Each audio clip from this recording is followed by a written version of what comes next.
raha zay ny etahitanao dia zay koa ny etahitan' Jesosy hoe tiany ianao raha eo aminy, tiany ianao raha eo akaikiny mandrakariva. Tadio fa rehefa nivavaka Jesosy eo amin'ny Jaona 7:12 dia zao nivavaka nataony tamin'ny ray hoe tiako mba any amin'izay misy ahy no isy an'izy ireo koa, tiako raha any amin'izay hitoerako no misy azy ireo koa. Fantatrao ve zany fitiavan'i Jesosy ianao zany? Any amin'izay misy azy ny tiany hitoeranao, tsy hoe zavatra analavitra anazy, tsy hoe ho tedavina be Jesosy, fa amin'izany fotoana zany zay efa tonga ao amin'ny fanjakany dia eo anilanao eo Jesosy, eo akaikinao eo Jesosy, tahaka ny soveriny Adama mihoatra lavitra noho izany ny azonao rehefa ao amin'i Jesosy. Zanany ianao rehefa nino azy. Ary zany mihitsy ny etaetany, zany ny vavaka. Ary mino zato isan-jato fa anisan'ny valim-bavaka nataon'i Jesosy aty androany ity. Valim-bavaka nataon'i Jesosy tany amin'ny siècle maromaro tany Jesosy nivavaka tamin'ny ray hoe tiako mba any amin'izay hitoerako nisy azy ireo koa. Ary androany anisan'ny mamaly an'izany ny ray hoe ianao io koa. Amin'ny fotoana izay voatendry ny Tompo iakarantsika ny amin'ny lanitra, amin'ny fotoana izay atapitra an'izao fanjakany eto amin'izao tontolo zao dia hitoetra eo amin'i Jesosy ianao. Hitoetra eo anilan' Jesosy ianao, fa zay ny voasoratra ato, zay ny tena filazantsara. Dia le fiarahana amin'i Jesosy mandrakizay, le fiarahana amin'i Jesosy eo anilany eo. Ary voasoratra amin'ny Apokalipsy hoe tsy misy tsony ranomaso, tsy misy tsony alahelo, tsy misy tsony aretina, tsy misy tsony fahafatesana. Marina ny voalazan'ny tenin'Andriamanitra ho avy zany fotoana zany. Ny eto tany mandalo fotsiny 70 taona hoy ny tenin'Andriamanitra, na 20 taona zay fotsiny. Ary hoy ny tenin'Andriamanitra amin'ny eto tany dia zavapoana dia zavapoana, zavapoana sy misambodrivotra. Zay no ambaran'ny mpitory-teny azy. Mpitory-teny dia tsy iza fa Solomona, olona nanana ny arena be teto tany zany, ny olona mpanan-karena indrindra zany, voalaza fa talohany tsy nisy nanan-karena oatra azy, ary ao aorianany tsy nisy manan-karena oatra azy. Fa zany lazain'ny Solomona hoe zavapoana dia zavapoana. Nanana ny volamena, nanana ny volafotsy, nanana ny apondra, nanana ny omby, nanana ny osy, nanana ny sakafo isan'andro ianao raha totaly ny sakafo teo an-databatra Solomona zany tsy voasanta, fa sakafo maro isan'andro isan'andro isan'andro. Tsisy zavatra nampahory an'izany Solomona zany. Fa rehefa tapitra ny teny ao amin'ny tory-teny dia ozy hoe zavapoana daholy, zavapoana sy misambodrivotra daholy, zavapoana dia zavapoana. Fa any amin'ny farany izy dia miteny hoe Andriamanitra no atahory. Zay ny fiafaran'ny kabary nataony, zay ny fiafaran'ny teniny dia ozy hoe Andriamanitra no atahory. Fa ny zavatra rehetra dia fantaro fa hoentin'Andriamanitra ho tsaraina daholy, na tsara na ratsy natao teto tany. Ary rehefa mijery amin'izay tsika ny any amin'ny fanekena vaovao, ka rehefa mamaky ny epistiliny Jaona dia hoy koa Jaona hoe mandalo izao tontolo izao sy ny filany, fa izay manao ny sitrapon'Andriamanitra no maharitra mandrakizay. Mandalo izao tontolo izao sy ny filany, mandalo avokoa ireo hitanao rehetra ireo, fa izay manao ny sitrapon'Andriamanitra, na kely ny lehibe, na tanora na madinika na antitra, izay manao ny sitrapon'Andriamanitra no maharitra mandrakizay. Mbola manana fotoantsika andrenesana inona ny sitrapon'Andriamanitra, mbola manana fotoantsika alalana izay sitrapon'Andriamanitra, ary eo amin'ny fankatoavana ny tenin'Andriamanitra, zay no azontsika fiainana. Ary voalaza tamin'ny filazana rehetra tamin'ny voaraintsika dia hoy ny voasoratra hoe ny filazantsara dia herin'Andriamanitra. Ny filazantsara dia herin'Andriamanitra anafahananao amin'ity zao tontolo zao ity, izay zavapoana dia zavapoana sy misambodrivotra. Ny filazantsara herin'Andriamanitra dia hitondrana vahaolana ho anao, anafahananao amin'izay fatotra mahazo anao, anafahananao amin'izay geja mahazo anao, anokafana ny masonao, alalanao ny marina. Ary hoy ny tenin'Andriamanitra hoe rehefa fantatrao ny marina dia ahoana? Marina no manafaka anao tsy ho andevo. Ny filazantsara an' Jesosy Kristy dia raisitsika ny ato amin'ny Luka 4:4.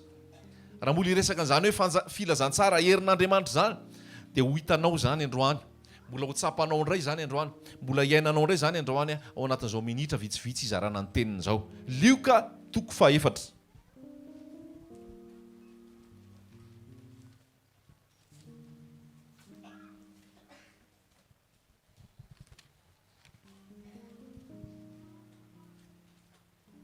Luka 4:4, andininy 4:40. Luka 4:4, andininy 4:40. Lioka toko fahefatra andininy fahefatra ambe folo. Ary Jesosy niverina tamin'ny herin'ny fanahy nakany Galilia, dia niely tamin'ny tany rehetra manodidina ny lazany. Ary izy nampianatra teny amin'ny sinagogan'ny olona ka nankalazainy izy rehetra. Dia tonga tao Nazareta izay nahabe azy izy, ary araka ny fanaony dia niditra tao amin'ny sinagoga tamin'ny andro sabata izy ka nitsangana hamaky teny. Dia natolotra azy ny boky n'Isaia mpaminany, ary noho namelatra ny boky izy dia nahita ny teny voasoratra hoe: ny fanahin'i Jehovah no ato amiko, satria nanositra hitory teny soa mahafaly amin'ny malahelo izy. Naniraka hitory fandefasana amin'ny mpifatotra izy, sy fampahiratana amin'ny jamba, anafaka izay nampahoriana, hitory ny taona ankasitrahan'i Jehovah. Ary rehefa naoriny ny boky ka naveriny tamin'ny mpanao raharaha, dia nipetraka izy. Ary nandinika azy ny mason'izay rehetra teo amin'ny sinagoga. Ary Jesosy niteny taminy hoe: androany no efa tanteraka eto anatrehanareo izany soratra izany. Ary izy rehetra nankalaza azy sady talanjona noho ny tenin'ny fahasoavana naloky ny vavany, ka hoy izy: tsy zanak'i Josefa va ty? Amen. Io teny io nomeny Jesosy ahako androany. Io teny io nomeny Jesosy anao androany hoe inona moa zany filazantsara an'Andriamanitra. Ny filazantsara an'Andriamanitra, ny filazantsara dia mifantoka amin'ny Jesosy Kristy. Tamin'ny herinandro antsika dia nampianarin'ny tompony aminy hoe misy Jesosy hafa, misy fanahy hafa.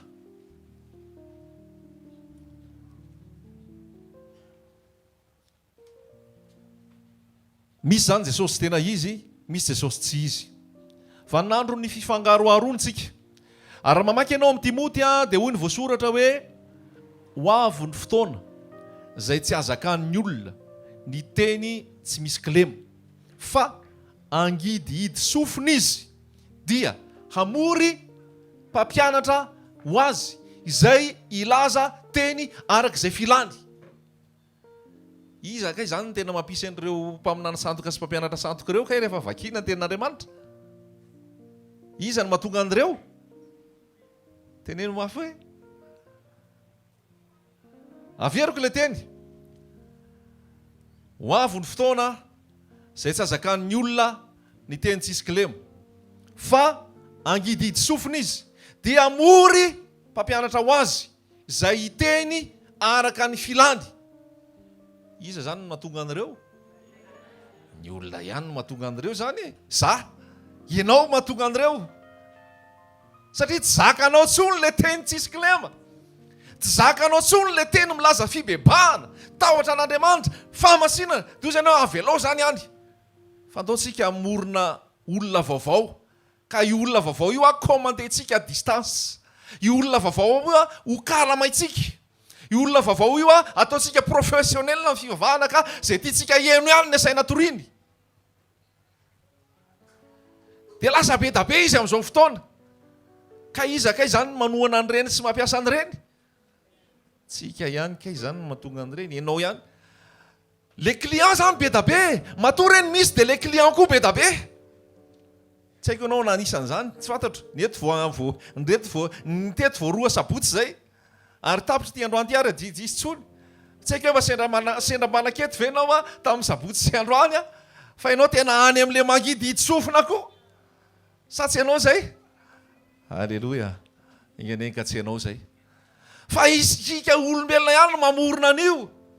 Tamin'ny herinandroany, tamin'ny herin'ny rapitso zay dia nahazo fampianarana hoe rehefa naharitrela i Mosesy tany an-tendrombohitra, dia hoy ny vahoaka ny Israely mahatsy i Arona hoe: tsy hita izay nanjoany iny, tsy hita izay nahazony iny, tsy hita izay nalehany iny Mosesy iny, fa anaovy Andriamanitra vaovao zay eto.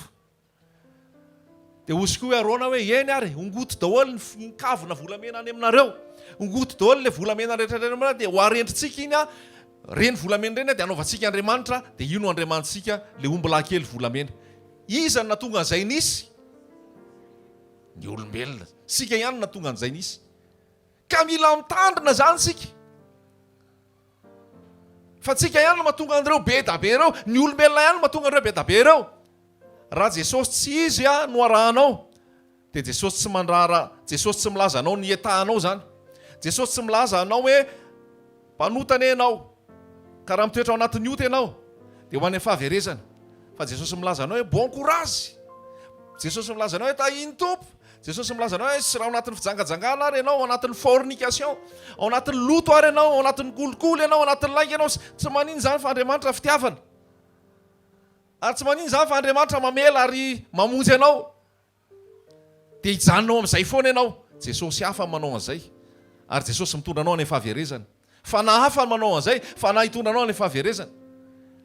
Kristy santo ka manao an'izay. Fa le tena Jesosy dia milaza aminao mihitsy tsy izy ane io kolikoly io tsy izy ane io firaisana ranofo ivelan'ny fanambadiana io tsy izy ane io firaisana ranofo alohan'ny fanambadiana io le tena Jesosy dia manondro an'izay. Le tena Jesosy dia miteny an'izay. Le tena Jesosy dia miteny hoe tsy izy ane io tokantrano imaso io fa misorata fanambadiana aloha zay vao mitokantrano. Le tena Jesosy midina dia miteny anao an'izay. Tonga dia vantany ny resaka. Fa le tena Jesosy tsy manampitamby anao zany io, fa tianao io dia miteny ny marina, dia avy eo izy manampitamby. Halleloja! Hoy izy hoe mahery ianao fa izay zanaka tiako no anariko sy faiziko. Zany le tena Jesosy zany. Dia raha vao mandeha ny teny misy fananarana, raha vao mandeha ny teny misy famaizana, dia hoe tena tsy ampy fahendreny zany teninao zany rahalahy. Tena ny olona ane zao mila zavatra malefadefaka ny olona ane zao mila zavatra mba soft niaraka tamin'i Jesosy zany rahalahy, tena tsy soft rehefa mijery ianao anaty baiboly Petera zany tonga dia lazay mihitsy hoe hivoaka anao ry Satana. Petera anefa io, ary io Petera io le nahita révélation hoe ianao Kristy zanak'Andriamanitra velona. Lay Jesosy hafa manampitamby anao. Lay Jesosy hafa mitady hoe ohatrinona le karamanao, ohatrinona le any aposinao any, ohatrinona mba ahafahana hitahinanao. Lay Jesosy hafa tsy miteny aminao hoe mila mibebaka ianao raha hiditra fanjakany lanitra. Lay Jesosy hafa tsy miteny aminao hoe zay tsy manam-pamasinana tsy ahita an'Andriamanitra, tsy ahita ny Tompo. Lay Jesosy hafa tsy miteny aminao hoe matahorana Andriamanitra. Lay Jesosy hafa tsy miteny aminao hoe mahazo hery ianao amin'ny ilatsahan'ny fanamasina ka ho afaka amin'ny fahotanao, ho afaka amin'ny fahazaran-dratsinao, ho afaka amin'izay mangejanao, ary ho tonga olom-baovao ianao, anitsaka maingo, anitsaka menarana, anitsaka fahotana, olom-baovao ianao tsy andevy ny fahotana intsony. Lay Jesosy hafa tsy manao an'izay. Fa lay Jesosy tena izy dia milaza aminao hoe avianao ho sasako dia ho madio. Lay Jesosy tena izy dia miteny aminao hoe ialao ny fahalotona, ialao ny fahotana, ialao zavapoana, ialao zao tontolo zao, ialao ny ratsy rehetrarehetra, fa za efa nanome hero anao fa anao mandresy an'izany. Halleloja! Lay Jesosy tena izy dia milaza aminao hoe mahazo hery ianao ary afaka manohatra ny filan'ny tanora fanahy ianao ry zatovo, ry tanora izay tonga eto, raha manana an' Jesosy ianao. Halleloja! Fa tsy hoe efa lany andro raha baibolinareo zany. Mampalahelo ny zavatra misy amin'izao fotoana fa rehefa mihaino amin'ny radio anao dia ampianarina ny tanora anao fanabeazana aizana. Ahoana ny andrenesany zanako an'izany 13 taona 14 mandeha ho azy amin'ny radio zany, atao ohatra ny tantara kely mihitsy le izy. Dia ampianarina hoe ay miaraka nareo roa, aika ny zavatra mety aminareo, makanisy any amin'ny fanabeazana aizana, andaminana ny zavatra rehetrarehetra. Reo roa voalazy reo tsy nisoratra, tsy vita vodiodry, tsy mpivady, fa olona mpisipa fotsiny. Dia miaraka, dia misy firaisana ranofo alohan'ny fanambadiana. Fahotana zany eo anatrehan'Andriamanitra. Fahotana zany eo anatrehan'i Jesosy Kristy, ary raha mitoetra amin'izany dia any fahaverezana direkta. Halleloja! Zay manatsofina hoety mihaino, aoka izy hiaino, zay lazainy ny fanahy amin'ny fiangonana. Marina ty tenin'Andriamanitra ty, tsy miovy ity olo mahalitsy an'io ary mandrakizay. Fa ny nofo nalemy an'ity, izao tontolo izao nalemy an'ity, ny filana no nalemy an'ity. Fa misy rasy vaovao lazaiko aminao. misy taranaka voafidy, misy firenena masina, misy olona lainan'Andriamanitra ho an'ny tenany izay tsy nandoalika teo anatrehan'ny bala na Astarte, izay tsy anisan'ireo mpaminany sandoka sy mpampianatra sandoka fa anisan'ireo mpaminany 7 niaraka tamin'ny Eli izay nijoro tamin'ny famarinana ny tenin'Andriamanitra. Mbola azo atao ny miverina araka izay voasoratra ato amin'ny tenin'Andriamanitra. Mino zany avy sa tsy mino? Raha mino anao dia ho hitanao ny voninahitr'Andriamanitra. Potika ny firenena, potika ny fiarahamonina, potika ny tokantrano, satria tsy mandeha araka ny tenin'Andriamanitra intsony. Potika, tsy misy fankatoavana ray aman-dreny, tsisy fanajana ray aman-dreny, tsisy fahamasinana, tsisy famaontinana, satria tsy ao am-piangonana intsony ilay tena Jesosy. Fa Jesosy hafa ny lasa miditra ao am-piangonana. Ilay Jesosy tia vola, ilay Jesosy tia materiel, ilay Jesosy tia arena, ilay Jesosy tsy milaza ny olona mba hibebaka, fa ilay Jesosy mankama amin'ny fahotana. Ilay Jesosy mandefitra amin'ny fahotana. Ilay Jesosy milaza fa voavontsy foana ianao satria fahasoavana ny nambonjena. Fa za miteny aminao fa ny fahasoavana tsy midika hoe manota ihany dia voavonjy ianao. Fa nilazaiko aminao ny atao hoe fahasoavana dia voavela ny elokao na inona nataonao, na firy taonina ny laza ny fahotanao, na manahoana fahalotonao, dia rehefa tianao Jesosy ka nanatona azy ianao dia nodioviny ianao. Fa rehefa aveo izy dia miteny hoe aza manota intsony. Haleloja. Rehefa aveo izy dia miteny hoe aza manota intsony. Ilay vehivavy azo ola tanana nijanganjanga tao amin'ny Jaona 9 tsy nivezivezy teo 100 iny nakeo amin'ny Jesosy. Fa indray mandeha iny nakeo amin'ny Jesosy. Indray mandeha iny saikoto rahambato. Indray mandeha iny no nahazo fanameloana ho faty. Fa rehefa tonga teo anatrehan'i Jesosy izy, dia hoy Jesosy hoe izay tsy nanota taminareo nao kitora-bato azy. Ary rehefa teo Jesosy dia nitsoaka daholo ny olona nandeha arakara-jokiny. Ary hoy Jesosy hoe aiza ny olona nanameloka anao? Tsisy va? Dia hoy Jesosy hoe zako tsy manameloka anao. Fa ny teny mafonja ny lazainy Jesosy tao anatin'iny dia hoy Jesosy hoe amin'izao sisy zao dia hoana aza manota intsony. Mafonja zany tenin Jesosy zany. Tsy miteny Jesosy hoe ndanareo mijangajanga, ndanareo mandeha any dia rehefa tonga indray zalahy tady tora-bato anao dia makanisy eto amiko. Ny teny an'izany ve Jesosy? Tsia, tsy ny teny an'izany Jesosy fa hoy Jesosy hoe amin'izao sisy zao aza manota intsony. Haleloja. Ny atao hoe fahasoavana dia ny famelana ny elokao rehetrarehetra. Ary ny atao hoe fahasoavana dia fanomezana hery anao tsy hanotanao intsony amin'ny hoavy. Haleloja. Vitanao ny mandeha eny ambony rano izay tsy hain'ny olona mandeha eny ambony rano. Tahaka ny Petera natsoiny Jesosy andeha eny ambony rano. Raha ianao tokoa io, hoy Petera mantseny Jesosy, dia atsoy ahaka eny aminao. Avy io izy Jesosy. Raha ianao tokoa Jesosy ny miteny anao hoe fahotana ny firaisana ranofo ivelan'ny fanambadiana, fahotana ny firaisana ranofo alohan'ny fanambadiana, irao ahaka eny aminao. Dia androany Jesosy miteny aminao hoe avy. Misy hafahan Jesosy amin'izany eto androany. Misy atoron Jesosy an'izany eto androany. Misy tenenan Jesosy an'izany eto androany. Mba ho natiora vaovao ianao, mba ho fahazavana ho an'ny gentilisy ianao, mba ho fahazavana ho an'ny tia taranaka sady maditra no mijangajanga ity ianao, mba ho fantatra fa velon'i Jesosy anao ary mampandeha anao eny ambony rano. Haleloja. Zay manatsofina hoe ty miaino aoka izy iaino izay lazainy fanahy amin'ny fiangonana. Fa zavatra marina zany lazaina aminao zany, zavatra tena izy zany lazaina aminao zany. Haleloja. Ny tenin'Andriamanitra dia velona sy mahery. Rehefa mitoetra ao anatinao io dia tsy mampianjera anao. Ny tenin'Andriamanitra dia velona sy mahery. Rehefa miaina araka ny tenin'Andriamanitra ianao dia tsy lafo. Hoy Jesosy, anitsaka ny mena rany ianareo, anitsaka ny mainky ianareo, ary tsisy ampaninina anareo. Inona no atao hoe mena rana? Ny atao hoe mena rana dia ny fampianarana sandoka rehetra. Ny atao hoe mena rana dia ny fampianaram-biso rehetrarehetra. Ny atao hoe mena rana dia ny mpaminany sandoka rehetrarehetra. Hoy ny voasoratra, anitsaka ny mena rana ianao. Haleloja. Vao maheno radio ianao toerana tena mena rana zany, pianao aingana io. Vao maheno radio ianao toerana tena mena rana zany, ovainao aingana io onde io. Vao mijery tele ianao inona daholo reto mena rana be da be reto, tonga dia tapahanao fotsiny amin'ny anaran'i Jesosy, ovainao ny kanal. Haleloja. Vao mamaky boky ianao dia asehon'ny tomponao hoe mena rana ty.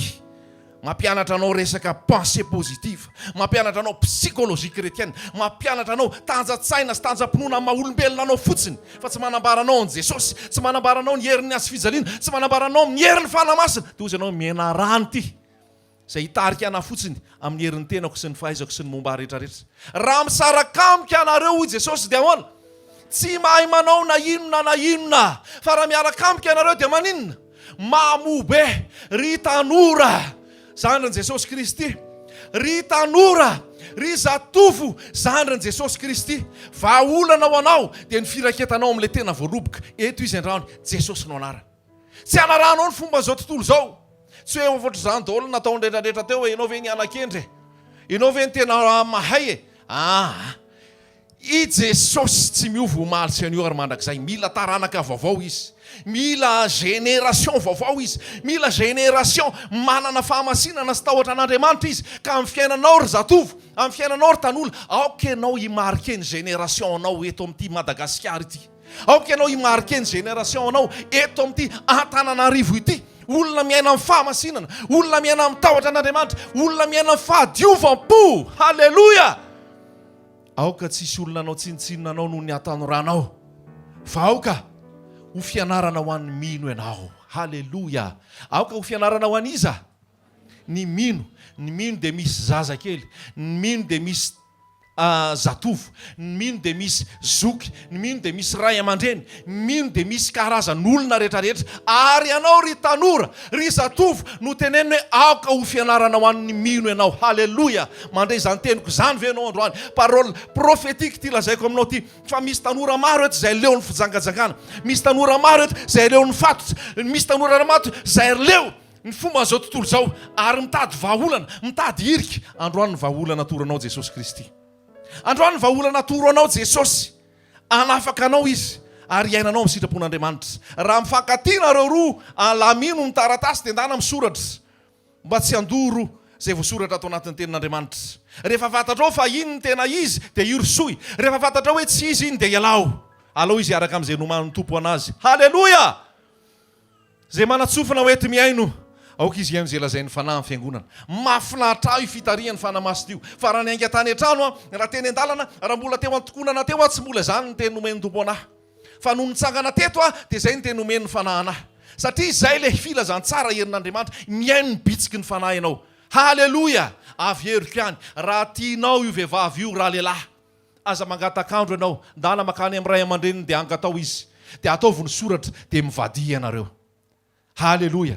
Raha tianao io vehivavy io lehilahy io raha vehivavy, aza mangatakandro ianareo, alamino ny zavatra rehetrarehetra, ndana makany amin'ny ray aman-dreny, ndana makany amin'ny mairie, ataovy ny soratra, vita mariazy voatsodranon'Andriamanitra, manao ny toy an'ny rehetrarehetra ianareo. Satria hoy ny voasoratra, amin'izany raha lehilahy dia handao ny rainy sy ny reniny, ary hikambana amin'ny vadiny, ary honofo ray ihany izy roa. 1, 2, 3. Amin'izany ny raha lehilahy dia handao ny ray sy ny reniny. 1 izay. 2, hikambana amin'ny vadiny. 3, honofo ray ihany. Aizany misy an'ilay honofo ray ihany? Any amin'ny 3 vao misy an'ilay hoe honofo ray ihany. Raha zanak'Andriamanitra ianao, kristianina ianao, an Jesosy Kristy ianao, manaraka an'izay voasoratra anatin'ny Baiboly ianao, miova amin'ny fanavaozana ny saina, hamantaranao ny sitrapon'Andriamanitra, fa any amin'ny 3 vao misy hoe honofo ray ihany.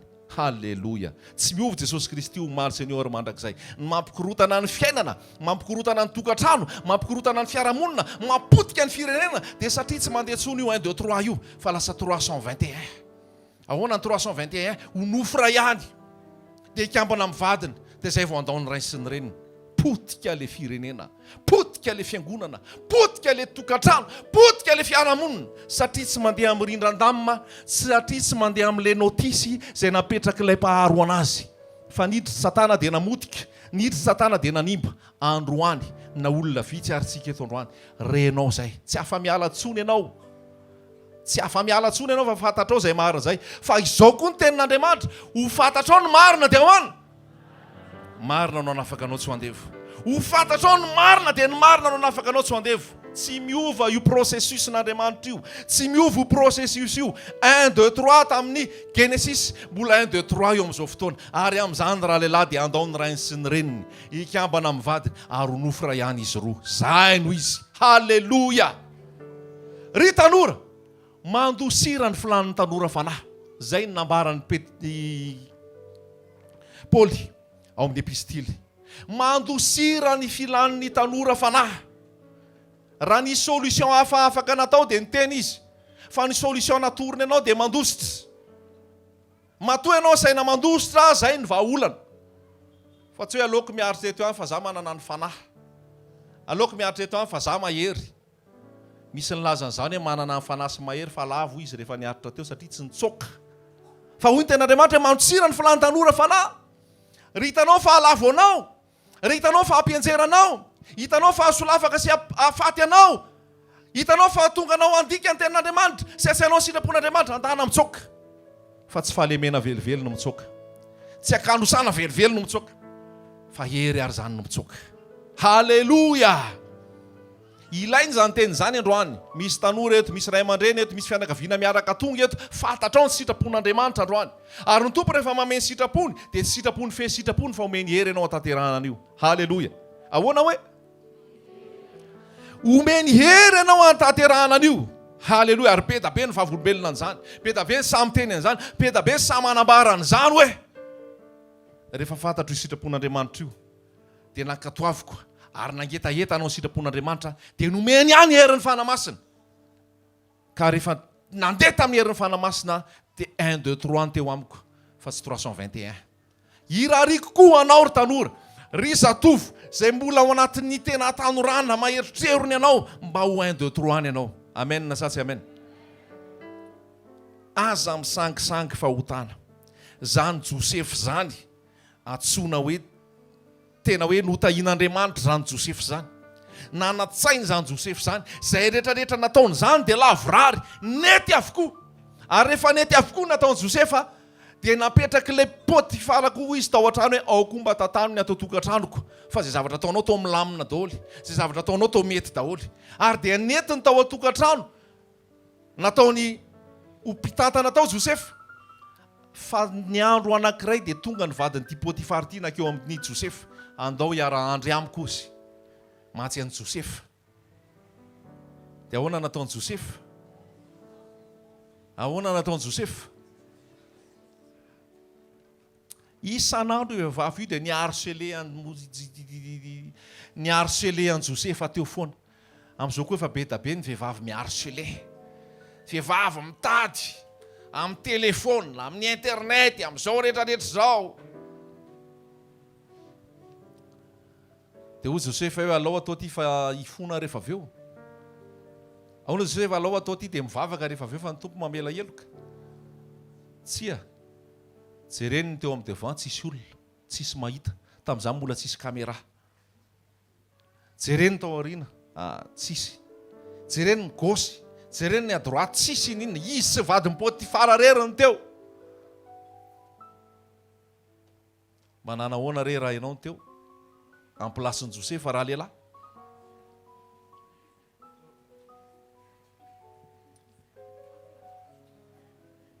Fa hoy Josefa hoe ataoko ahoana nanao an'izany ratsy izany eo anatrehan'Andriamanitra. Ay tao ambony mbola nisy azony jerena.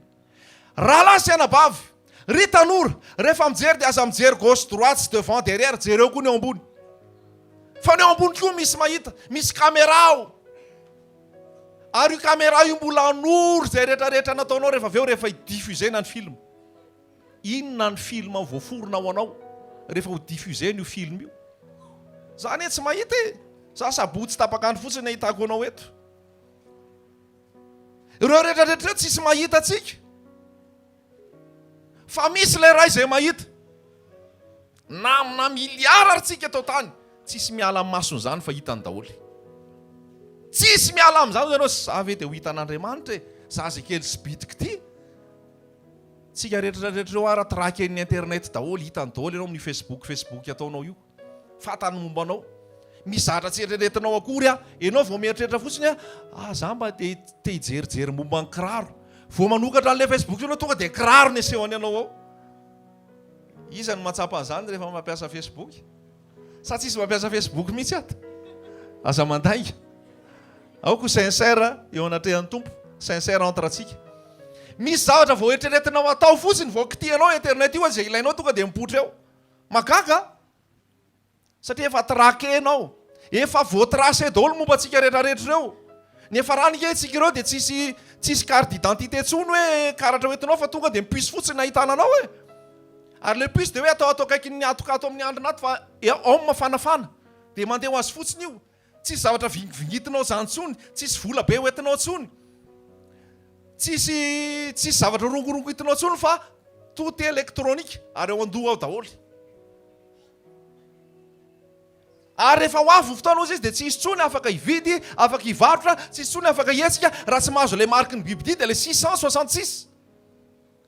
Efa akaiky ny fahatanterahany zany ianao fa tsy mahita. Tsy mahazo mivoaka ianao, tsy mahazo miditra raha tsisy kasibosy. Tsy efa saritsara ny ve zany? Raha vao tsy manao kasibosy eo ianao dia voasambotra, dia voasazy. Efa mizotra makany ianao raha vao tsisy le marika 666 koa ianao dia taraiky eo. Fa aza matahotra ary fiangonan'i Jesosy Kristy. Fa mialohany isiany le marika 666 ny antsika efa raikitra amin'ny mariazy miaraka amin'i Jesosy. Halleluja! Dao hitehaka amin'i Jesosy. Dao ankalaza an'i Jesosy. Dao amin'ny voninahitra azy. Fa izay tsy hain'olombelona hain'Andriamanitra. Halleluja! Efa miditra amin'izany tsika. Efa digital daholo zao rehetrarehetra zao. Efa elektronika daholo zao rehetrarehetra zao. Rehefa hita io momba ny resaka 666, efa hita io resaka mariky io, mariky ny bibidia io. Fa kelikely foana dia hoy Jesosy hoe andeha ho alaiko amin'izay ny anahy fa tsy avelako eo. Halleluja! Satria amin'izany fotoana izy izay mahazo an'io mariky io dia taraiky tsisy hevitra intsony. Fa tsika rehefa miaraka amin'i Jesosy, satria naharitra ny teniko ianao ny amin'ny faharetana dia za kosa hiaro anao amin'ny fizahan-toetra izay fanjo zao tontolo zao. Miteny aminao Jesosy androany. Fa ifijoroanao araka ny sitrapon'Andriamanitra io, ifijoroanao araka ny tenin'Andriamanitra io dia misy vidiny io. Halleluja! Io fijoroanao araka ny tenin'Andriamanitra io, ifijoroanao araka izay voasoratra io dia misy vidiny io. Halleluja! Hoy ny tenin'Andriamanitra, tsara zany ny mpanompo tsara sady mahatoky. Natoky tamin'ny kely ianao ataoko mpanapaka be, midira ny fifalian'ny tomponao. Halleluja! Courage rahalahy, courage ranabavy, courage ry zo, courage ry zo zandry, courage ray aman-dreny. Fa ao anatin'ny adinao sy ny fitsapanao, vetivety io dia ho afahan'i Jesosy aminao. Ary raha mbola tsy afahan'i Jesosy ary izy manome hery anao hiaretanao ao, izy mamery anao hijoroanao ao araka ny tenin'Andriamanitra. Halleluja! Mahagagany hoy izy Petera mantsy an'i Jesosy, raha izany ary iza ihany ary novonjena izany. Iza ihany ary zany novonjena. Dia hoy Jesosy hoe izay impossible amin'olombelona, possible amin'Andriamanitra. Le ota rahalahy sy anabavy anisan'izany le fornication. Le fornication dia le nitantaraiko teo le firaisana ara-nofo ivelan'ny fanambadiana, le firaisana ara-nofo alohan'ny fanambadiana. Fahotana foana zany nanomboka tany amin'ny epistily ary mbola fahotana zany amin'ny 2020, fahotana zany amin'ny hoavy rehetrarehetra. So dia misy manodikodina anao hoe tsy fahotana zany. Le ota ny olana, le ota ny olana, fa ny ambiny rehetra manday ho azy rehefa voavany olana. Dia iza le olana? Inona le olana? Ny fahotana.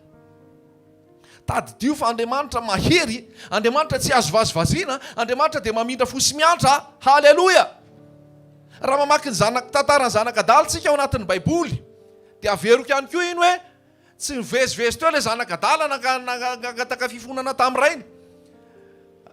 Dingana voalohany aloha dia hozy ilay zanak'Adala, omeo anahy ny fananako rehetra, omeo anahy ny lovako, aleo andeha. Lasa izy nandeha. Rehefa nandeha izy laniny tamin'ny fijangajangana sy ny fahalotona tany ny fananana rehetrarehetra. Ary ny zavatra nitadiaviny hisakafo ny hanin-kisoa, fa na ny hanin-kisoa raha tsy azo nohanina satria tsy nisy nanome anazy. Rehefa lavitra an' Jesosy ianao, fa diranovana ianao. Rehefa lavitra an' Jesosy ianao dia fa diranovana ianao. Mahantra indrindra mihoatra an'izay mahantra ianao.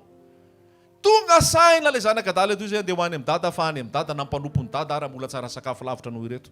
Rehefa tonga teo amin'ny dadany izy dia hozy izy hoe mba ataovy ho isan'ny mpanomponao fa ny dada ny teny ianao dia zanako ianao. Nalaina ny kapa, nalaina ny peratra, nalaina ny akanjo fotsy, nalefa ny zava-maneno, vonoina le ondry satria fety be ny tao. Satria nody le zanak'Adala, niverina tamin'ny laoniny le mpanota, maty ka hita indray ary dia nisy fifaliana tao. Halleluja! Dia indray mandeha ny tantara iny tao anatin'ny Baiboly. Fa tsisy hoe lasa indray le zanak'Adala. Dia nanao ohatry natao indray dia niverina indray izy rehefa avy eo. tsy rehefa tonga ianao tamana.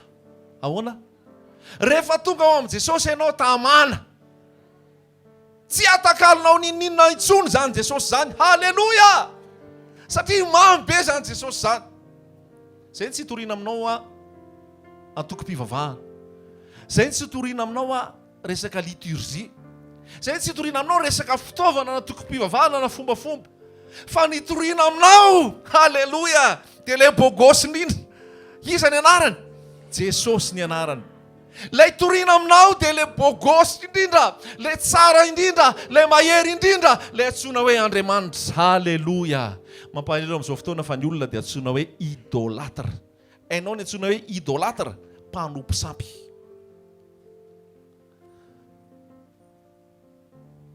Ny atao hoe sampy dia izay rehetrarehetra takalinao an Jesosy. Mety ny vadinao io, mety ny olon-tianao io, mety ny zanakao io, mety ny fianaranao io, mety ny asanao io. Rehefa misy zavatra maka-plasy alohan'i Jesosy dia efa sampy izy zay. Fa tsy hoe ilay mandeha manatitra koho ery, na manatitra rà ery, na mandeha misorona ery, mandeha amin'ny ridoany ery ihany no mpanompo sampy. Mpanompo sampy ihany koa ireny. Rehefa misy olona ataonao alohan'i Jesosy, ary misy olona tena ohatrany hoe Andriamanitra ivavahanao mihitsy, sampy izy zay. Ary ny olona dia manompo sampy. Voafako maly tany amin'ny gazety tany France dia hoe Dieu est mort. Iza le hoe Dieu est mort? Andriamanitra mihitsy io mpanao baolina io tamin'ny olona tia baolina. Dia takan'Andriamanitra mihitsy ny fijery ny tsy fandraisana ny azy. Dia za mihainao an'ilay radio dia hoy hoe ndry zany fotsika olombelona, marina fa nahay izy, marina fa navita izy, marina fa tena nanao izay tena mety nataony izy tao anatin'izany rehetra kitra zany. Fa ny Jesosy tsy kitra fotsiny. Ny Jesosy tena tout en un. Vita ny daholo izay entinao eo anatrehan'ny tompo eo. Nefa dia iodonany zany Jesosy zany. Nefa dia tsy rarahiny zany Jesosy zany. Nefa dia ialany zany Jesosy zany. Misy koa moa Jesosy mal présenté, Jesosy maka vola fotsiny, Jesosy maka hinan-kanina fotsiny, Jesosy maka androba fotsiny. Fa Jesosy tsy tia vola, Jesosy tsy mandroba, Jesosy tsy tia hanina, fa Jesosy tia ny mpanota. Haleloia! Jesosy no Andriamanitra. Haleloia! Ny fanahin'i Jehovah tompoko no ato amiko izy. Ny fanahin'i Jehovah no ato amiko. Satria naninona? Inona lazainy ao amin'izay ao amin'ny amaky an'io ten'Andriamanitra ao amin'ny liko io itsika. Satria nanositra izy. Aninona? Itory teny soa mahafaly. Haleluia. Bonne nouvelle ho anao. Haleluia. Ny bonne nouvelle, ny teny soa mahafaly ho anao dia zao, voalaza fa afaka ianao amin'izay mangeja anao. Voalaza fa afaka ianao amin'izay mamatotra anao. Voalaza fa afaka ianao amin'izay mampahory anao. Voalaza fa afaka ianao amin'izay mamatotra anao. Voalaza fa tafafindra avy ao amin'ny aizina ianao. Hoaiza? Ho ao amin'ny mazava lehibe. Ny olona izay mandeha amin'ny maizina dia mahita mazava lehibe. Isaona ny tompo izay nanafaka antsika tao amin'ny maizina ho amin'ny fanjakana ny zanany malalany. Izany ny vaovao mahafaly izay toriana aminao. Mino an'izany ve ianao? Hoy izy hoe ny fanahin'i Jehovah tompo no ato amiko satria nanositra izy hitory teny soa mahafaly.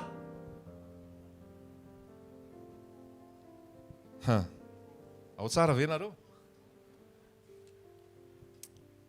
Teo afaka ve ianao? Sa fa afaka? Teo sitrana ve ianao? Teo velona ve ianao? Misy hery ao amin'i Jesosy afaka anafahana anao. Toizantsika kely ny fotoana, hivavaka anao antsika rehefa avy eo dia hiasa ny tenin'Andriamanitra ankoatran'izay. Ny fanahin'i Jehovah tompo no ato amiko satria naniraka hitory teny soa mahafaly izy. Hijanona kely amin'ny teny itsika.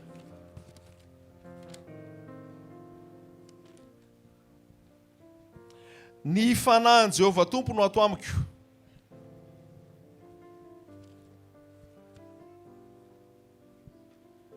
satria nanositra hitory teny soa mahafaly izy. Ny asa voalohany, hitory teny soa mahafaly.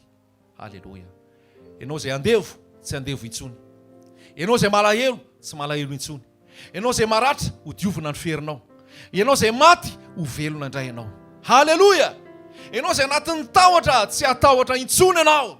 Fa tonga ilay mpanavotra anao dia Jesosy no anarany. midélivre anao izy, manafaka anao izy, manasitrana anao izy, mamela ny elokao izy, manangana anao ho zanany izy. Halleloia.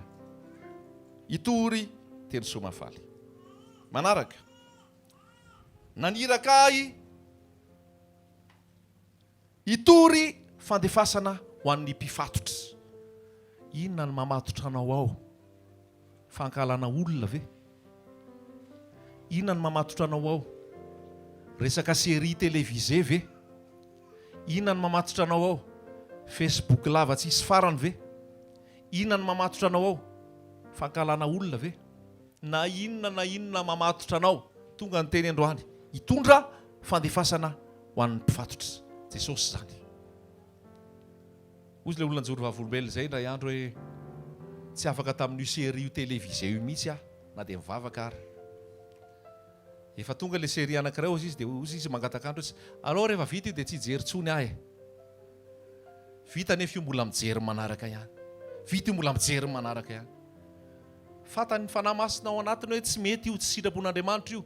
Mandrobaka le fiadanana io, manala ny sitrapon'Andriamanitra io, mantonga azy a hitovy fisainana amin'io sy hitovy mifanao amin'ireo sy lasa ohatrohatran'io ny fiainany. Fa zay zavatra jerenao a dia iny koa lasa ohatrohatran'iny koa ianao. Zay. Zay zavatra arakarahanao a dia lasa ohatrohatran'izay koa ianao. Ary be da be ny afafon'ny Satana ao amin'ny resaka sinema, amin'ny resaka vidéo, be da be ny zavatra fafafon'ilay ratsy ao. Tsy afaka mihitsy aho izy teo afaka, tsy afaka mihitsy teo afaka. Nefa raha tena hoe napetraka tao amin'i Jesosy, ianao ny asa Jesosy. Afaka vetivety le izy. Ohatra maivana kely ny alana taminy. Satria tianao loatra Jesosy.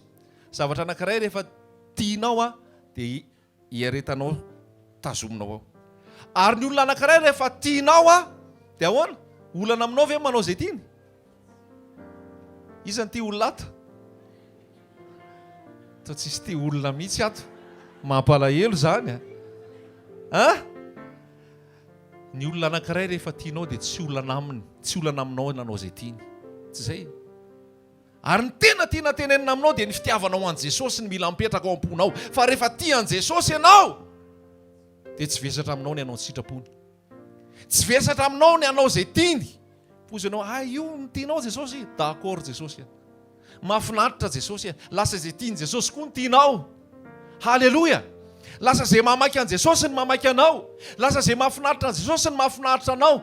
Lasa izay izay tiany Jesosy ny tianao. Ary zay ny tenin Jesosy hoe raha tia anareo dia ahoana? Raha tia anareo dia hitandrina ny ditiko. Raha tia ahy ianareo dia hitandrina ny teniko. Any amin'ilay fitiavana an Jesosy mila mipetraka voarainao. Dia hoy voasoratra ao Matteo 6:20, mora ny zigako ary maivana ny entako. Mora ny zigako ary maivana ny entako. Azonao ve zany tenin'Andriamanitra zany? Tsika raha tonga eto, tsika tsy metraka alalana be dia rehefa mirava eo anao dia omena dépliant dia hoe tia ny azo atao, tia tsy azo atao. Fa ianao tarihan'ny fanamasina dia ny fanamasina manoro anao hoe tia tsy sitrapon'Andriamanitra, tia sitrapon'Andriamanitra. Ary rehefa anao sitrapon'Andriamanitra ianao tsy vesatra ho anao zany.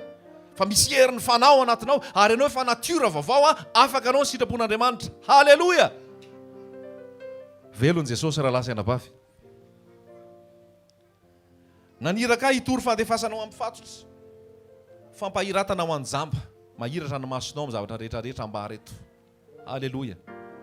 Mahiratra ny masonao amin'ny tenin'Andriamanitra ambahareto. Fa ny mamonjy anao dia Jesosy irery ihany. Mahiratra ny masonao fa tsisy andevon'ny fahotana intsony rehefa amin'ny Jesosy. Halleloia.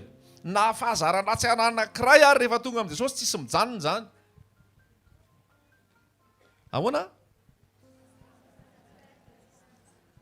Amen. Na fahazaran-dratsy anankiray ary tsisy miangana zany rehefa tonga Jesosy. Halleloia. Be da be ny vavolombelona zany eto. Ianao koa vavolombelona zany eto. Ary ianao raha mbola tsy afaka any amin'izany, Jesosy hanafaka anao koa eto. Halleloia. Ampahiratra ny jamba, hitory fandefasanao amin'ny fatotra, hitory ny taona kasitrahana. Izao ny taona kasitrahana ty androany ty. Halleloia. Izao ny taona kasitrahana ty androany ty. Hararotsy zany famanginy Jesosy anao zany. Hararotsy zany fanatonana Jesosy misy manatona anao eto androany. Dia hitenanao hoe za hanafaka anao amin'ny mamatotra anao io. Ny vola tsy hanafaka anao amin'izay mamatotra anao. Amin'ny fahazaran-dratsy. Misy afaka tamin'ny fahazaran-dratsy tamin'ny fandoavam-bola ve? ny asa soa, ny asa fanompona, fanaovana asan'Andriamanitra. Be da be manao asan'Andriamanitra fa mbola voageja. Voageja ny fahazaran-dratsy, voageja ny fahotana. Be da be manao asa soa fa mbola voageja ny fahotana. Be da be makany am-piangonana fa mbola voageja ny fahotana. Satria tsy niaona tamin'i Jesosy. Androany ampiaonina amin'i Jesosy ianao. Halleloja.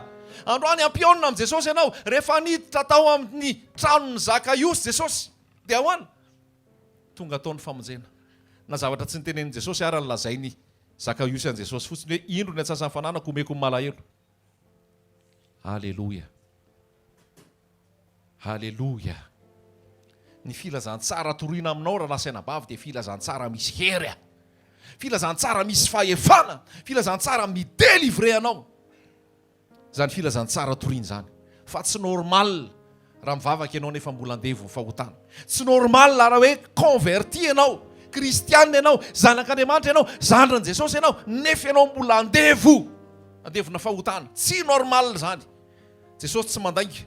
Fa zay rehetra manafaka, raha ny zanaka no anafaka anareo dia ahoana? Ho afaka tokoa ianareo. Avereno mafy hoe?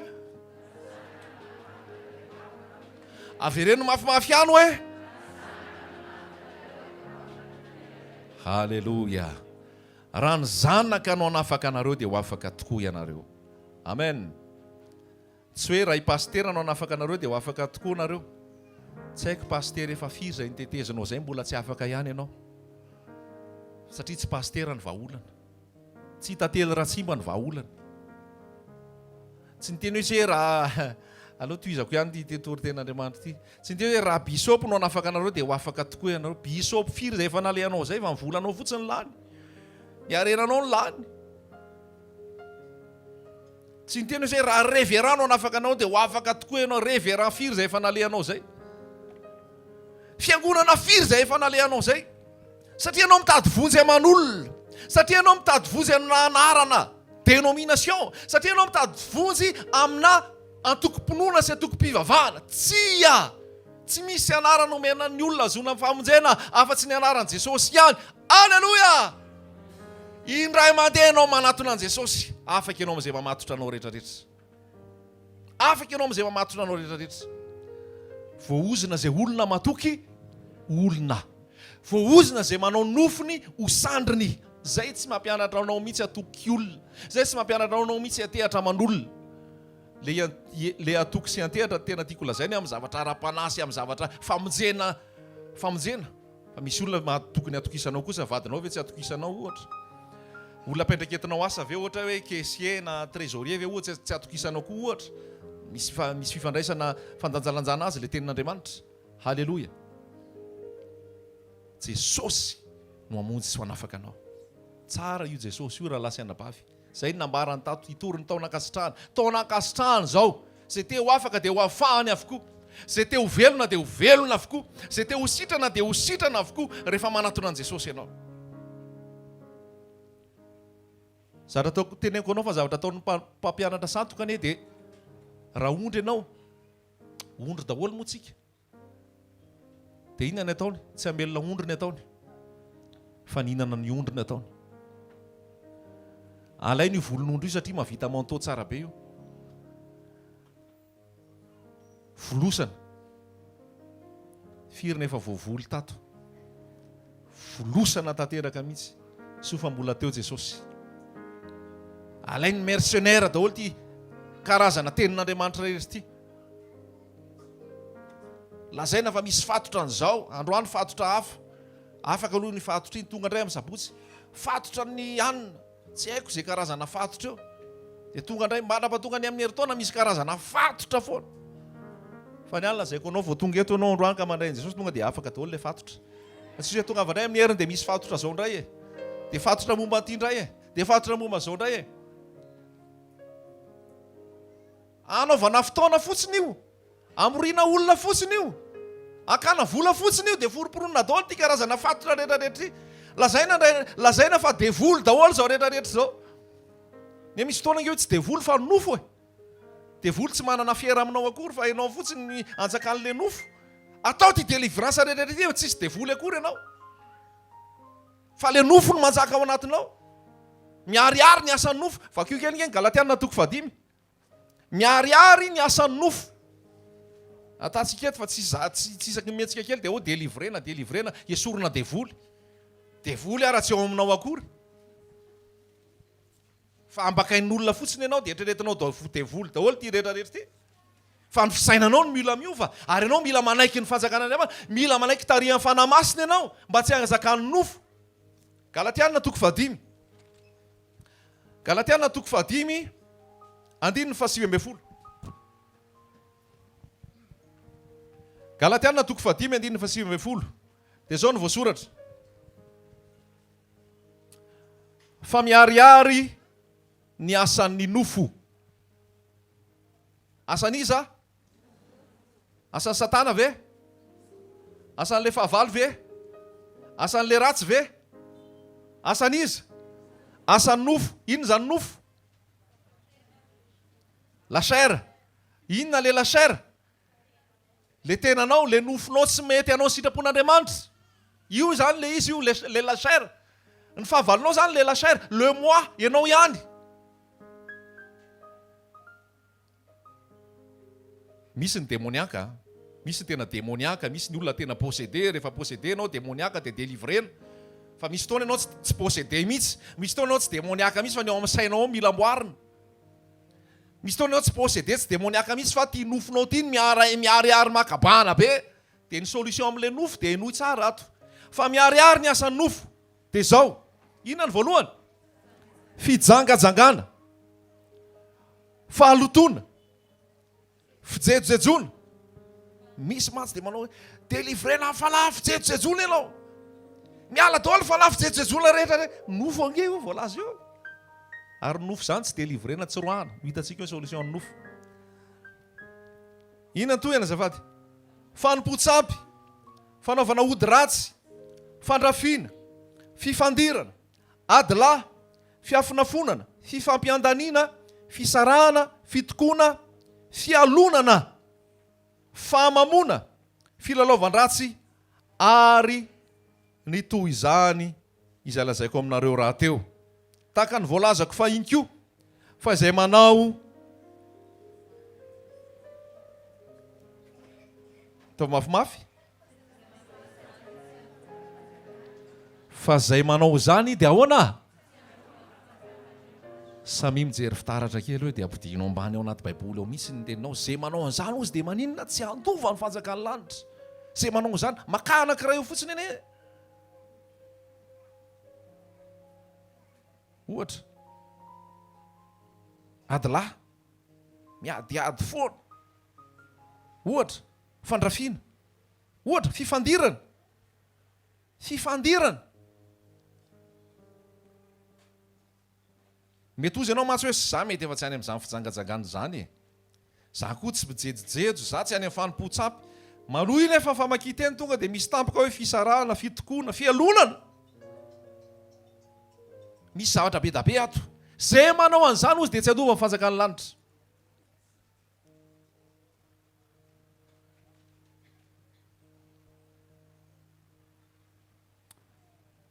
Alleluia.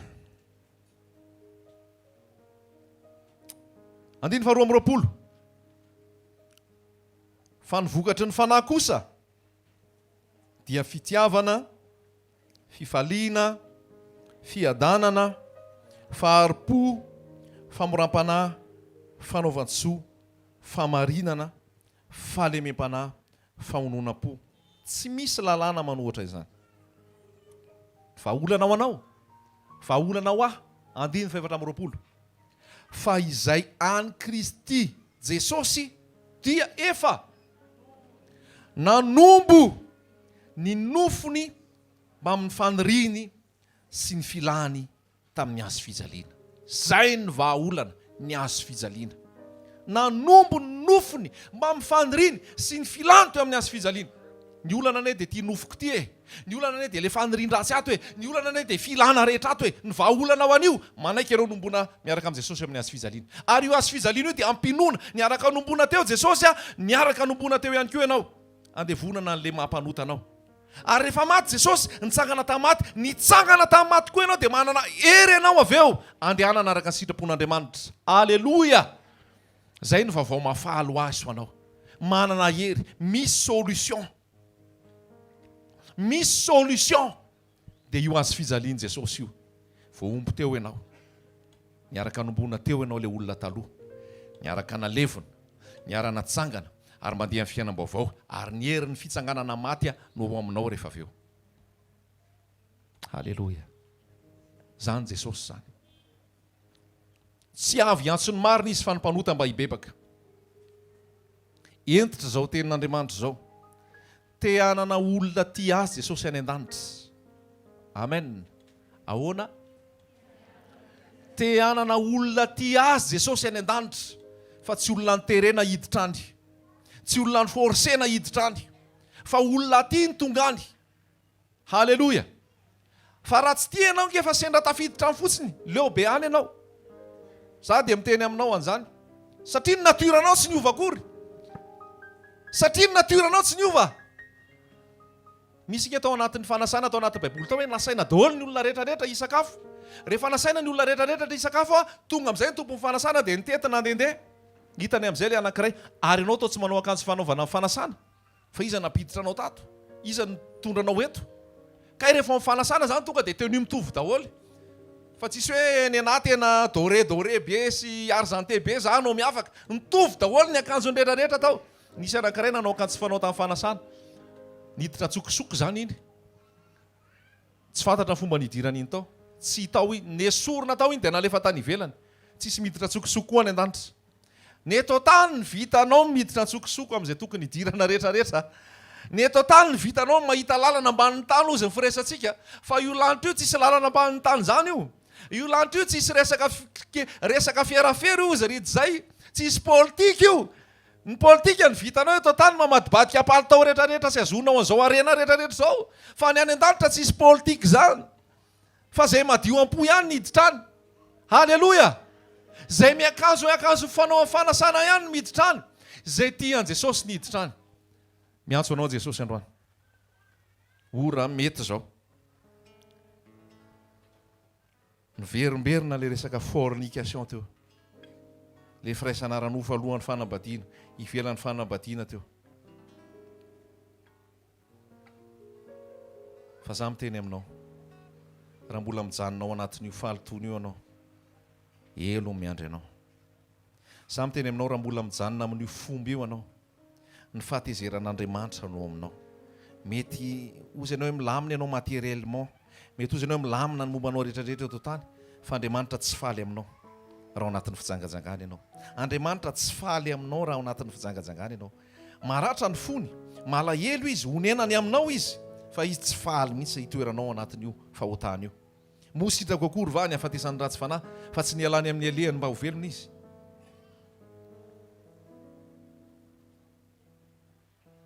Averiko ihany mampalahelo ny resaka fanetanana amin'ny resaka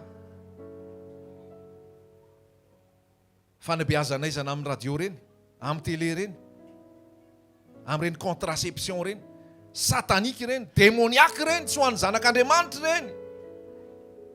Dia volony mamafy an'ireny, ary misy koa zanak'Andriamanitra dia manao an'ireny.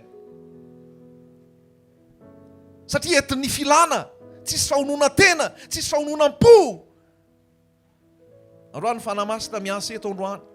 Androany Jesosy Kristy miasa eto androany. Androany Jesosy Kristy tena miteny fahononam-po, fahononan-tena, fahamasinana, fandehanana mitahotra an'Andriamanitra no ahafahanao miaro, miala amin'ny fahotana.